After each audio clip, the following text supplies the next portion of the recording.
Russian soldier brutally thrashed for refusing to fight in Ukraine war, report. Russia has suffered a series of military setbacks in the Ukraine war that triggered criticism of the army's leadership. A Russian soldier who refused to continue fighting in Ukraine. He was beaten until his face was covered in blood, his father has claimed. The man narrated the ordeal his son suffered to the BBC, saying that he had begged his son not to go. President Vladimir Putin had on September 21 ordered a mobilization of hundreds of thousands of Russians to fight in Ukraine, sparking protests and an exodus of eligible men from the country. Reports from Russia said authorities would call up 300,000 people with relevant skills or military experience. The young Russian was among those men who enlisted, but the soldier later discussed with his father what would happen if he refused to fight.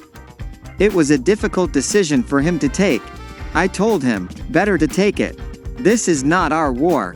It's not a war of liberation, the man told the BBC. The soldier, along with several others who decided not to take part in the fight anymore, put his refusal in writing. They beat him and then they took him outside as if they were going to shoot him. They made him lie on the ground and told him to count to 10. He refused, so they beat him over the head several times with a pistol. He told me his face was covered in blood, the father said while speaking to the outlet. Their identities have been protected by the BBC. The soldier was a serving officer in the Russian army when Mr. Putin ordered the invasion of Ukraine on February 23. Initially he believed it was right, despite his dad trying to convince him not to go to war, the BBC report said. But his stand changed after the soldier found out he had been sent to fight with no intelligence gathering, no preparation and no cover. Russia has suffered a series of military setbacks in the Ukraine war that triggered criticism of the army's leadership. In October, a new general was appointed to lead Russia's offensive.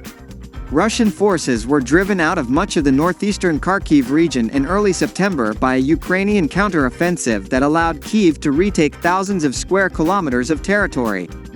Russian troops also lost territory in the southern Kherson region as well as the Lyman transport hub in eastern Ukraine.